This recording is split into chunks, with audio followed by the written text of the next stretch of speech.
The Carolinas, September 2024. Hurricane Helene had just ripped through the region, leaving a trail of destruction in its wake. Homes were reduced to rubble, businesses were flooded, families were displaced. Into this scene of devastation stepped former President Donald J. Trump. He was there to survey the damage, to offer comfort, and to make a shocking declaration. FEMA, the Federal Emergency Management Agency, was on the chopping block. Trump, never one to mince words, didn't hold back. He slammed FEMA's response to Hurricane Helene as slow and inefficient. "We can't have people waiting weeks for help," he declared, his voice booming across the windswept coastline.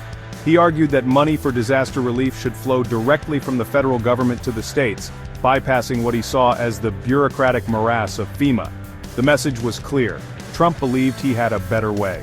The former president's words sent shockwaves through the crowd. Some cheered, echoing his frustration with government bureaucracy. Others listened with a mix of apprehension and disbelief. Could he really be serious about dismantling FEMA, an agency that had become a lifeline for communities devastated by natural disasters? As the sun dipped below the horizon, casting long shadows over the wreckage left by the hurricane, one thing was certain. Trump's bombshell announcement had ignited a firestorm of controversy that was unlikely to die down anytime soon. The future of disaster relief in America was suddenly uncertain, leaving many to wonder if the nation would be prepared for the next inevitable catastrophe. The former president, known for his penchant for dramatic pronouncements, had once again upended the political landscape. But this time, the stakes were higher than ever. This wasn't just about politics. It was about the safety and well-being of millions of Americans who lived in the shadow of natural disasters. Trump's disdain for FEMA was nothing new. Throughout his time in the Oval Office, he frequently clashed with the agency.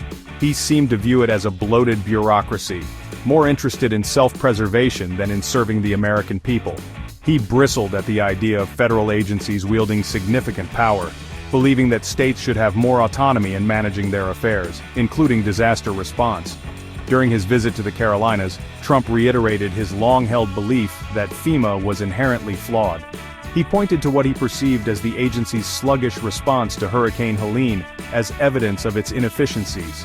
He argued that states, with their first-hand knowledge of local needs, were better equipped to handle disaster relief efforts. By cutting out the middleman, he contended, aid could reach those who needed it faster and more efficiently. "We need to streamline the system," Trump declared, his voice echoing with conviction. "The federal government should be there to help, but the states should be in the driver's seat." His words resonated with his base, many of whom shared his deep-seated skepticism of government overreach. They applauded his call for smaller government and greater state control. However, critics were quick to point out the flaws in Trump's logic.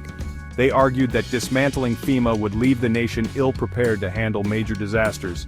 FEMA, they emphasized, brought to the table a level of expertise, experience, and resources that individual states simply couldn't match. Trump's proposal to dismantle FEMA sent shockwaves through the Republican Party.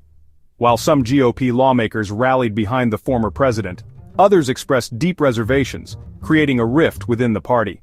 The issue of disaster relief, once a relatively uncontroversial area of bipartisan agreement, had become the latest political football in an increasingly polarized Washington.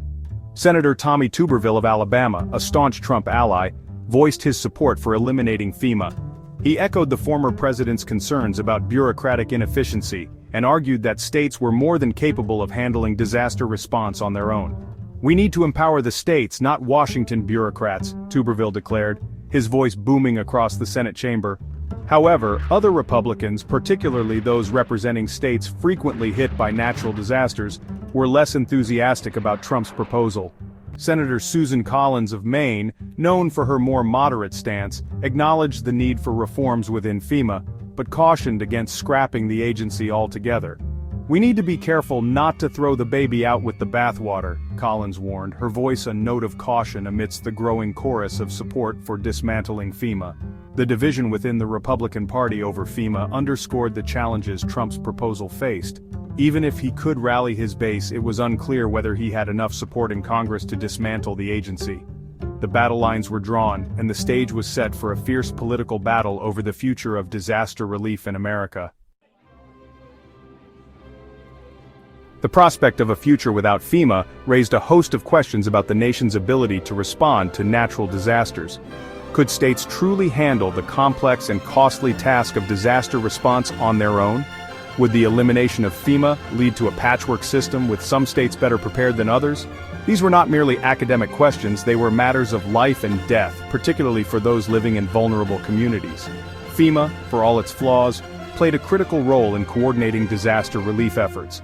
It served as a central hub for information sharing, resource allocation, and logistical support.